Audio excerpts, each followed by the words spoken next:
నమస్తే అండి, welcome back to Mahesh world. ఈరోజు 80s 90s కిడ్స్ ఎంతో ఇష్టంగా తిన్న పెసర పునుగు మనం ప్రిపేర్ చేసుకుందాం. ఒక కప్పు పెసర, అలాగే ఒక టేబుల్ స్పూను రైస్ వేస్తున్నానండి. వీటిని శుభ్రంగా కడిగి ఒక 5 hours వరకు నానబెట్టుకోవాలి. అల్లం చట్నీ చేసుకుందాం. నేను బాండీ పెట్టి ఆయిల్ వేసాను, ఆయిల్ హీట్ అయింది. ఇప్పుడు అల్లం చట్నీకి ఒక స్పూను పచ్చిశనగపప్పు వేసాను.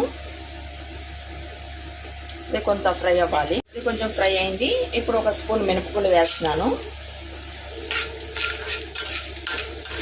ఇది కూడా కొంచెం ఫ్రై అవ్వాలి.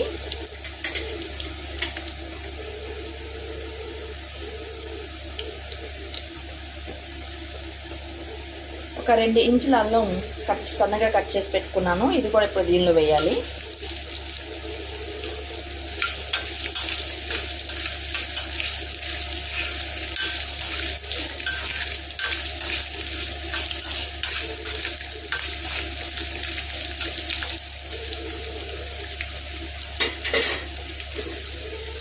దానిలో ఒక 20 పచ్చిమిరపకాయల వరకు మధ్యలో కట్ చేసి పెట్టుకున్నాను. ఇవి కూడా ఇప్పుడు దీనిలో వేసేద్దాం.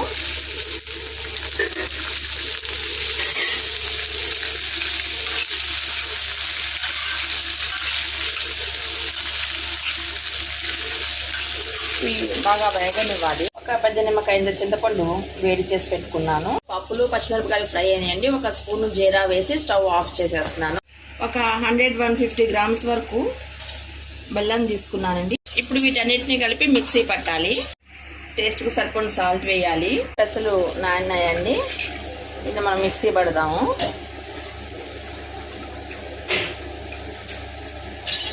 పెసల పునుగులు వేసుకోవడానికి పెసరట్టుకైనా సరే పెసలు వేస్తేనే మంచిదండి.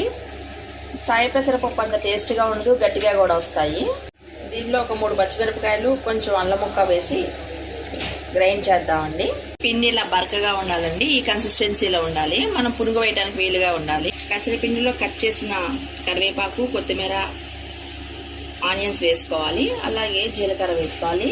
టేస్ట్కి సరిపడిన సాల్ట్ వేయాలి. పిండి అంతా బాగా కలపాలండి, అంతా కలిసేట్టుగా. బాండీ పెట్టి ఆయిల్ వేసాను. ఆయిల్ హీట్ అయింది. పునుగులు వేస్తున్నాను. ఇవి మీడియం సైజులో ఉండాలి, మరీ పెద్దగా బోండాలా వేయకూడదు. ఆయిల్ బాగా హీట్ అయిన తర్వాత వేయాలి. మీడియం ఫ్లేమ్ ఉంచి ఫ్రై చేసుకోవాలి. మరి వేసిన వెంటనే మనం కలపకూడదని కొంచెం ఫ్రై అయినాక కలపాలి. రెగ్యులర్గా ఇడ్లీ, దోశ, టిఫినే కాకుండా మనం పెసరట్టు, పెసర పునుగు ఇలా డిఫరెంట్గా మార్చి చేసుకుంటే చాలా టేస్ట్గా ఉంటుందండి. అలాగే మనం పెసర పొట్టుగా వాడతాం కనుక ఆరోగ్యానికి కూడా ఇంకా చాలా మంచిది. పెసరపిండి ఫ్రెష్గానే వాడుకోవాలండి. మనం ఎక్కువ స్టోర్ చేసి పెట్టుకోకూడదు, ఎప్పటికప్పుడు వాడేసేయాలి. ఈ పెసలు వాడటం వల్ల మనకి బీపీ కంట్రోల్లో ఉంటుంది.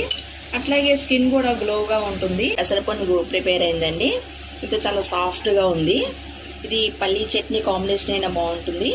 అలాగే దీనికి మంచి కాంబినేషన్ వచ్చేసి అల్లం చట్నీ అండి. పోషక విలువలు ఉన్న పెసర పునుగు మీరు ట్రై చేయండి. మీకు ఎలా వచ్చిన కామెంట్ సెక్షన్లో కామెంట్ చేయండి. Thank you for watching.